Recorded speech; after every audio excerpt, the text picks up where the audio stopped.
Hello. My second tip is working with the artistic director. The tip reads, you'll be working with other directors' theaters. Some are jealous and fearful of others' talents. Some are generous and confident that your success will enhance theirs. The most important quality for a guest director is openness. Make clear to the artistic director your goals with the play. Ask for budget information so you can be sure your ideas are affordable. Ask for any tips she would like to give on working with the staff.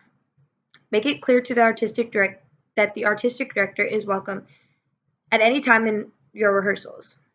If you have cast a play independent of the theater's leader, talk a little bit about the actors. If roles have been pre-cast by their artistic director, ask for advice about the performers. If the artistic director has absented herself from your work from rehearsals, drop in to see her midway and talk honestly about the work and your progress. If she visits your rehearsal, ask for notes. The key is to not be defensive and protective. We can all use informed help. After the opening, return once more to thank her for the support. Later, write a thank you note. A little courtesy goes a long way. So I chose this one because it kind of spoke to my side of design, but also I liked it because we as designers kind of see like the like nitty gritty of it all because we're in it during tech. We're like building a show before it gets to where audience come and see it. And so does the director, and so it's really cool to have the artistic designer kind of in the process with you, so any choices you're making, if they're like that doesn't really work or doesn't really fit in here, but we can maybe move it to another scene or something. It's always really nice to just have more constructive criticism. That goes a long way in design, and being able to take that is so important. I had to learn that the hard way with Matt in lighting.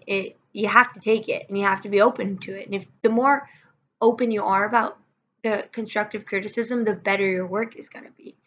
So having that from the artistic director is like having that from the president. You're getting good information, and it's only going to help your work. But like the tip said, there's going to be a lot of artistic directors that feel threatened. There's some that feel confident. There's some that want to, work and be involved, and then there's some that just don't, and that's okay. But my question to all of you is, how do you adapt, and how do you find adaptability with different theaters? Because as a young artist, we're going to be traveling a lot. We're not going to be, a lot of us are not going to be,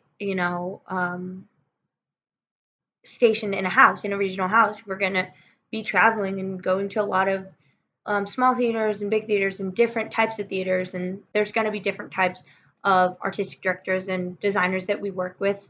So, how are we as young designers going to adapt to the different types of artistic directors that we work with?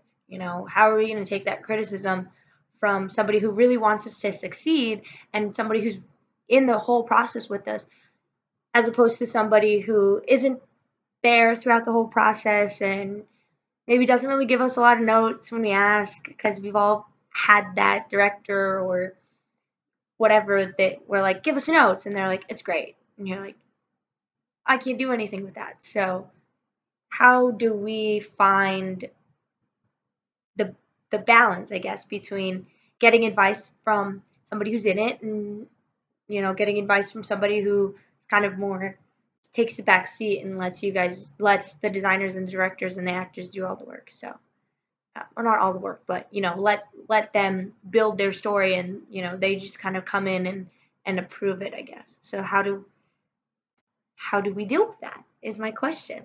Yeah. Thanks, guys. Have a good week.